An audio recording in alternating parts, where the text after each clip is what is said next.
Hi, it's Steve Palladino from Palladino Power Project, bringing you another video about uh, fatigue resistance or resilience, physiological resilience or durability. They're all basically the same thing, which is receiving more attention in the exercise physiology literature in recent times, recent months, and in the last couple of years.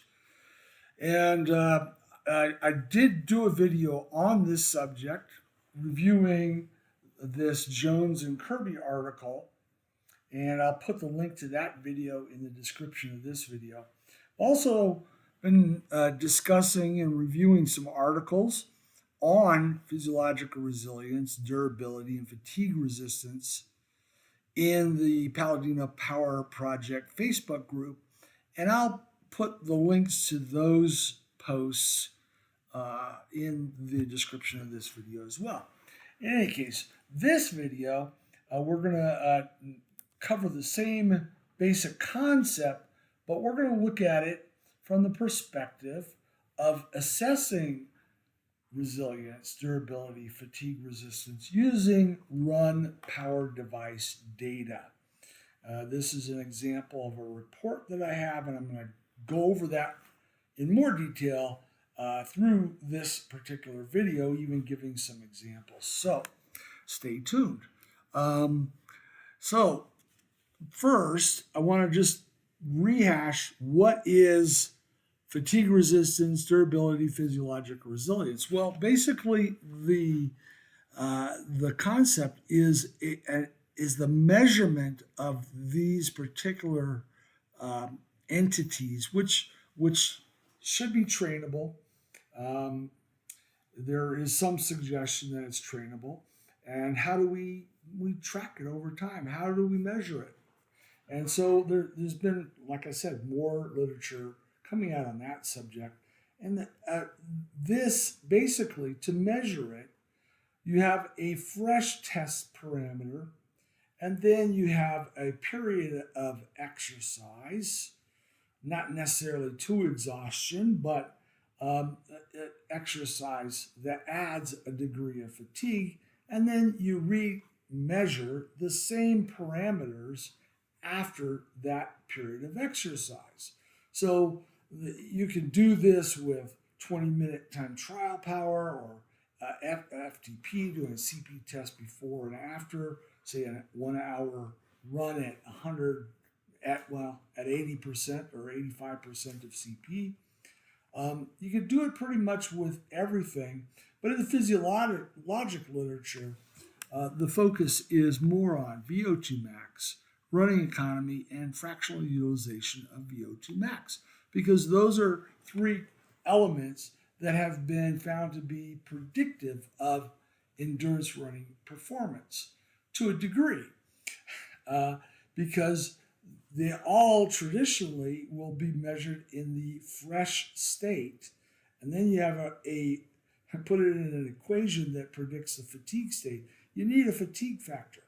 So there's more literature where they're measuring VO2 max, say an hour at, say 70% of velocity VO2 max, so sub-maximal, and then redo VO2 max.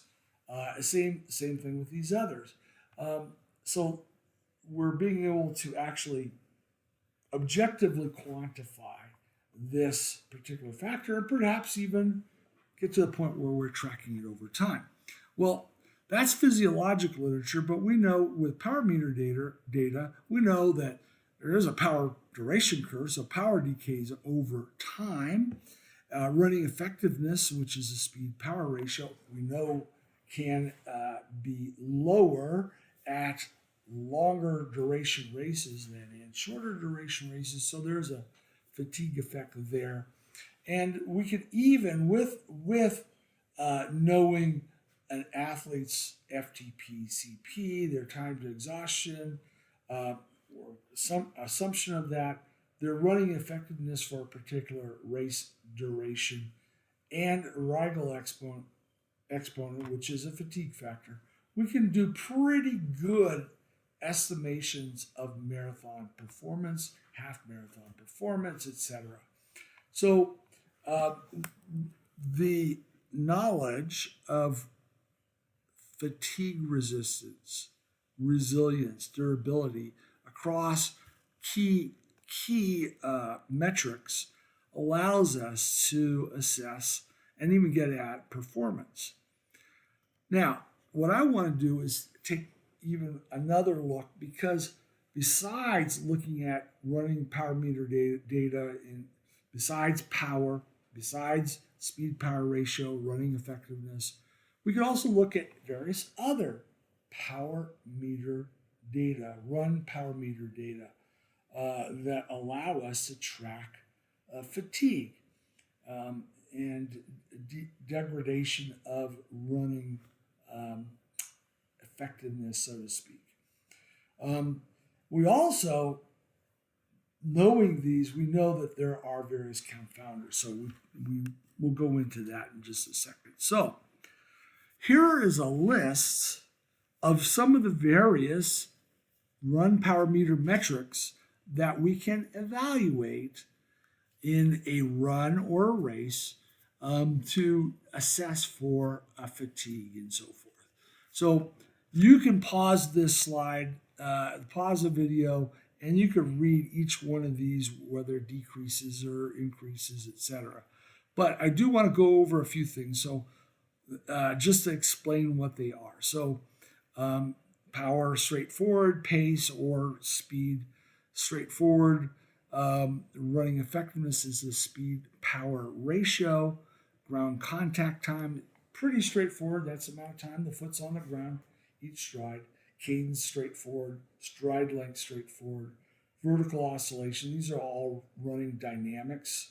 Stride actually reports leg spring stiffness, which is sort of the elastic component of running gait or running energy. So you load your tendons and soft tissue structures on impact, and they store some as elastic and return it in propulsion. That would be leg spring stiffness. Impact loading rate is the rate of loading. This is particularly important in injury. So this is also a metric that's reported by Stride. Flight time percentage, that's the amount of time that both legs are in the air, because that's the difference between running and walking. Walking, there's always one limb on the ground, and running, there is a flight phase where both legs are off the ground. Duty factor is the amount of time that the leg is on the ground, the percent of time. Power to ground contact ratio is one that I developed, where typically in fatigue, power goes down, ground contact goes up. So by combining the two of these, it sort of accentuates being able to pick up fatigue. It sort of like puts a little microscope on it, because this goes down, this goes up, then the ratio moves more dramatically and decreases in fatigue. Horizontal power ratio is the complement to form power ratio. So Stride reports form power, which is the power the power that moves the body, the center of mass, from side to side and up and down. So you take that away from total power reported by Stride, and you have the amount of power that moves the body horizontally, which is the horizontal power. So horizontal power is that horizontal power divided by total power. Form power ratio is form power divided by Stride total power. So you can see in the slide, this one actually decreases in fatigue. Horizontal power ratio, form power ratio actually increases, meaning you get more side to side, more up and down, and less horizontal movement from the power, and vertical ratio, which is vertical oscillation divided by stride length, and it gives you a ratio. So, long time spent on a slide, but I wanted to go over what each one of those things are. Also, prior to getting into some examples, I wanted to note that running dynamics metrics like what the ones you see here, they're interrelated, they're interdependent. So that if you're at constant speed, cadence slows, stride length lengthens. If you're at constant speed.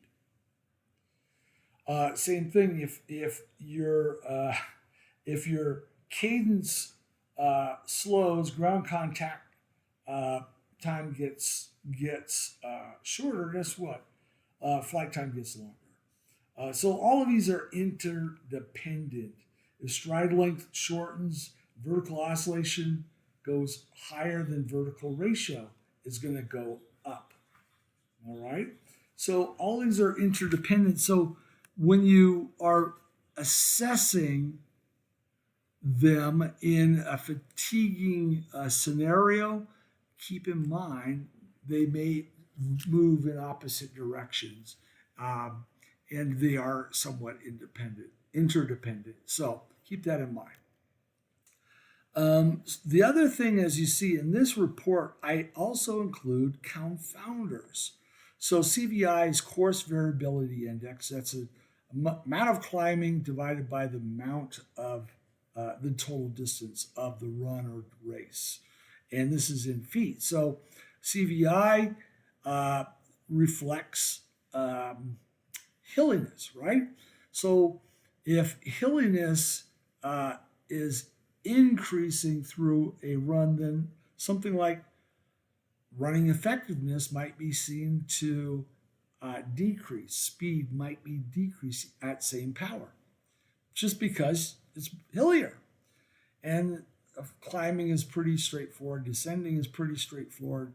So these various things here can influence the direction some of these other metrics are. So when you see running effectiveness decline by 1% from in the second half versus the first half, is it because of fatigue, or is it because the hilliness increased by 6.6%? Air power can also affect running effectiveness. Say going into headwind, going out with a tailwind, and coming back into headwind, then it may not be fatigue that's causing the RE, running effectiveness, to go down. It's a confounding variable.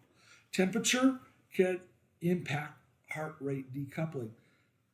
As an aside, heart rate decoupling is a long, old metric that looks at the power to heart rate ratio at the end versus the beginning of a run, looking for differences. So the convention, though, and I didn't want to change the convention in the second half, if the let's say you have lower power and higher heart rate, that's going to indicate higher decoupling. So it's positive if this is becoming worse.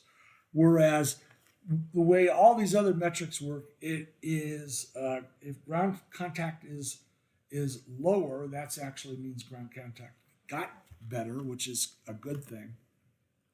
Leg spring stiffness went up, etc. This is the convention for heart rate decoupling. A positive means that it is a worse power to heart rate ratio than it was in the beginning. All right, so those prefaces aside, let's get into this particular report and look at it with some examples from runners that I coach. All right, here is the first example, and this is a runner who ran London Marathon recently, did a really good job, and the data will actually show that. So Again, what we're looking at is second half versus the first half for each of these metrics, and it's shown as a percentage. And there's also the confounders listed down here. So in this case, the power was near even splits. It was plus 0.3%. So near even split, just slightly more power in the second half of the marathon. Speed was a bit slower actually because I'm using meters per second.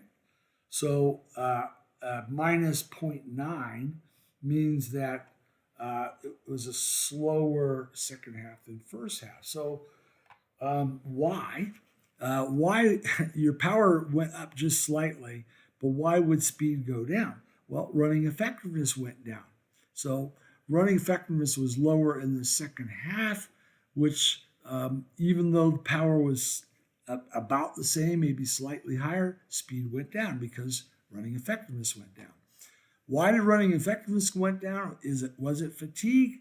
Not necessarily in this case, because in this case, if London's a little bit lumpier, the course variability index went up a little bit, 6.6% higher in the second half.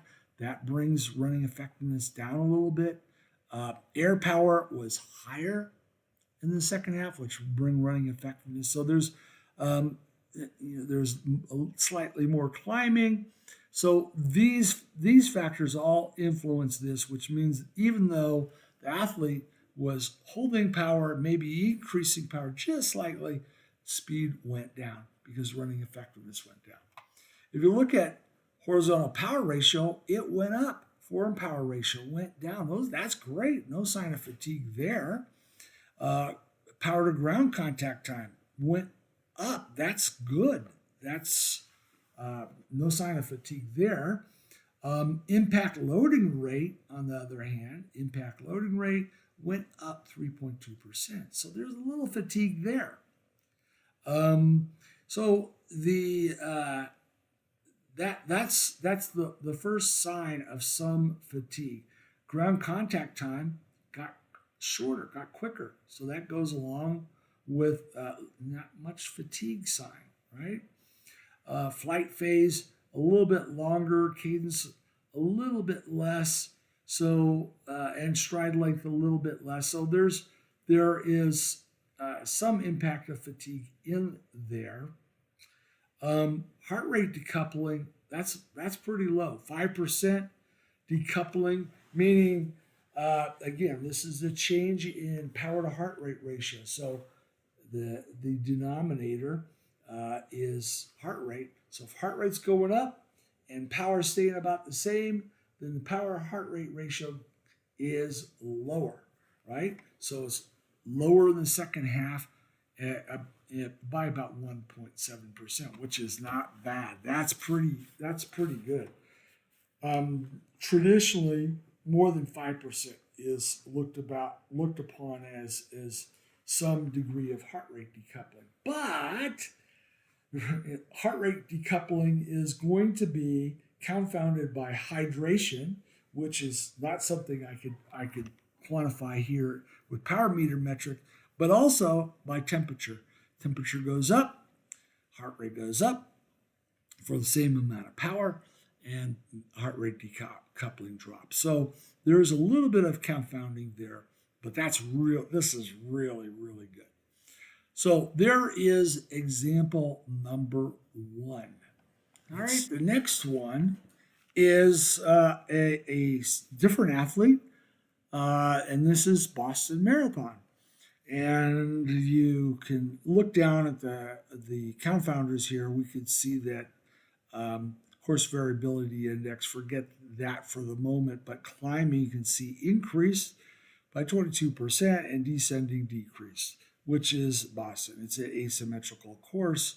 Air power increased a bit in the second half. That could be wind direction and whether the runner was being shielded by drafting or running alone.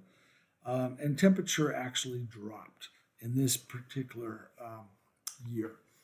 So as we look at this, we can see that power dropped by 2.3%. Now I generally say that within plus or minus 2% for the power split is consistent with the potential for a really good time or PB.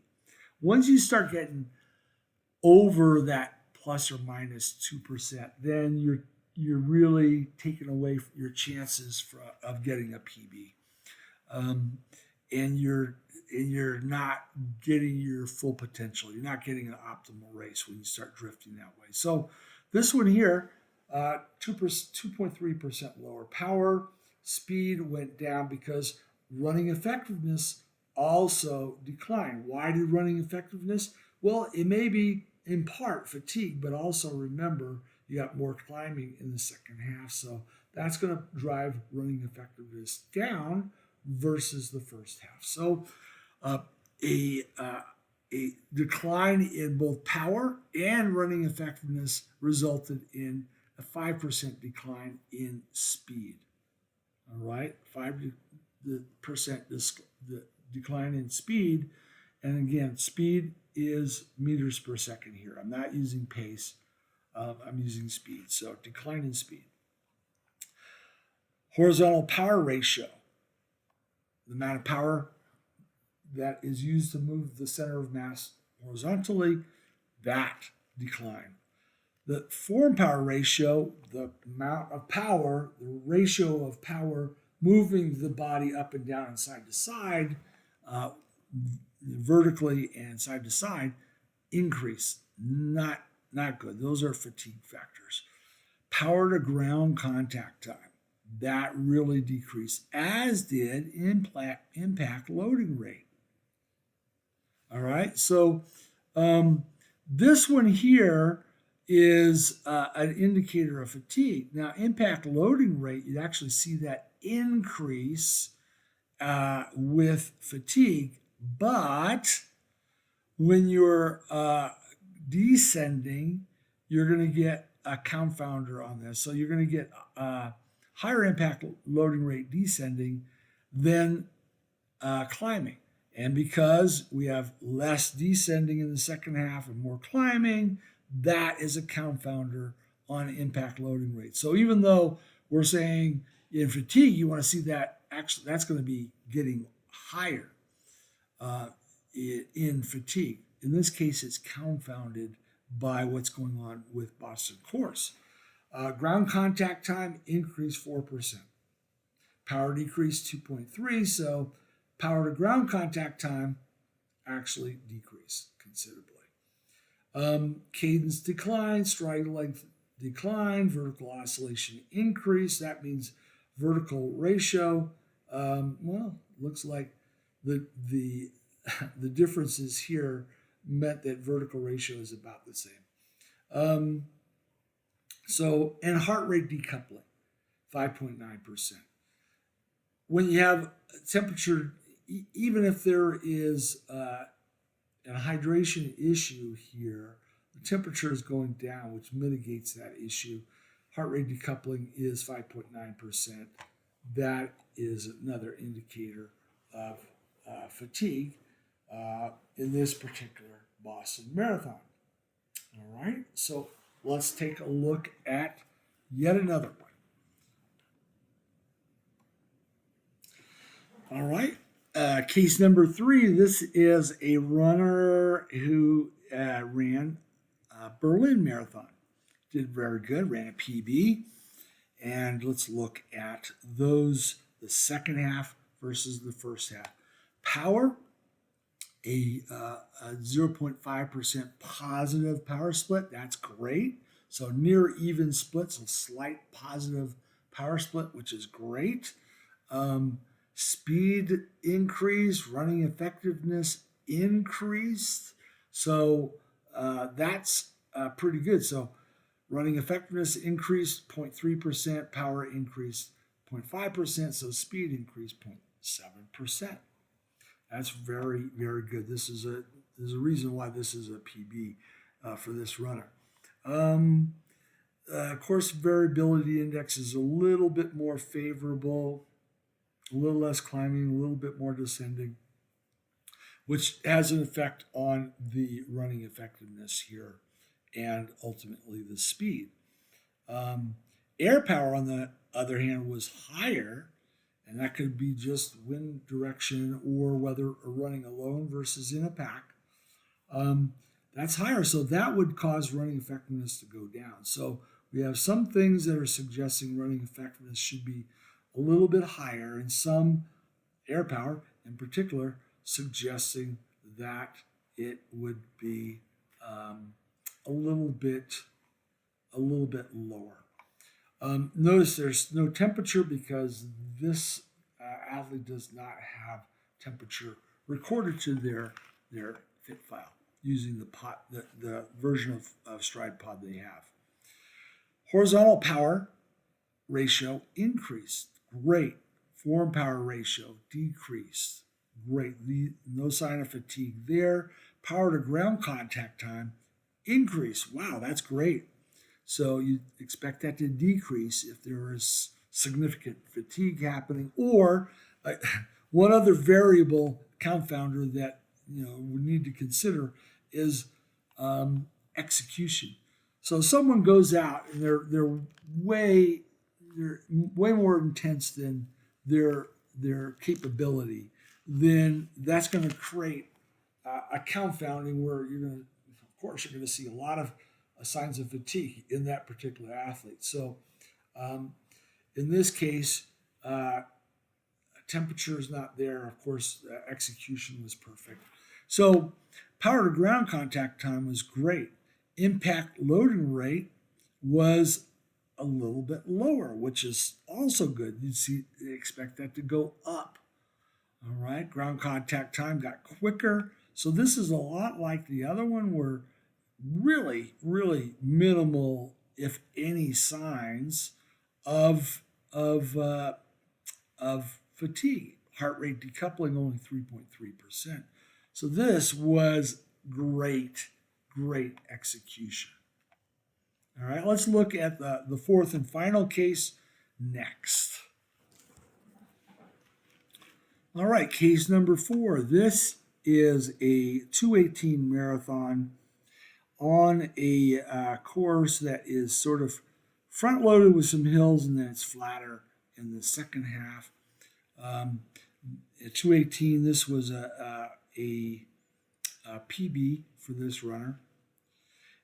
Power was 1% lower. So as I mentioned earlier, plus or minus 2% on the power split is suggestive that the runner is able to achieve optimal result. Once you start varying or getting further north or south of that plus or minus 1% or 2%, plus or minus 2%, then your chances of getting a PB or having optimal result for current fitness goes way down. So this is pretty good, even though it's a little bit lower power in the second half. It's only 1%. And running effectiveness, on the other hand, went up. It was better. The reason it went up is air power is very slightly lower, but as I said, it's a little hillier in the beginning and a little flatter in the end. So CVI was lower, which allowed him to get more speed for the power. Even though his power is 1% less, he's able to get more speed power ratio, so 1.3%. So overall, speed actually increased in the second half. So it was what would be called a negative split race, which refers to pace, meaning a faster pace in the second half, but I use speed, meters per second. So a positive speed means that speed actually increased in the second half. Horizontal power ratio, nearly the same. Form power ratio went up 1.4%. So there is some sign of fatigue, what goes along with this drop in the power, meaning form power ratio, meaning more power being used to go up and down, side to side, versus horizontally.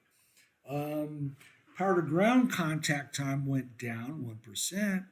That is a indicator. He did not have next gen at the time, so there is no impact loading rate metric reported. Ground contact time went down a little bit, which is consistent with his speed, even though he's showing some signs of fatigue.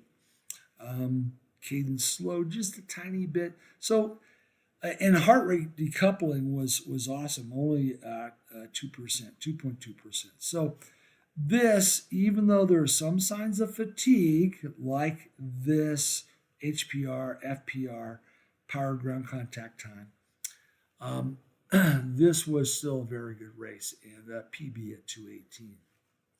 Now, there's one other chart that I want to show you, and I'll show you on this same athlete, and we'll scroll down. I have the same concept, same chart, but in this one, we're taking the last third versus the first third.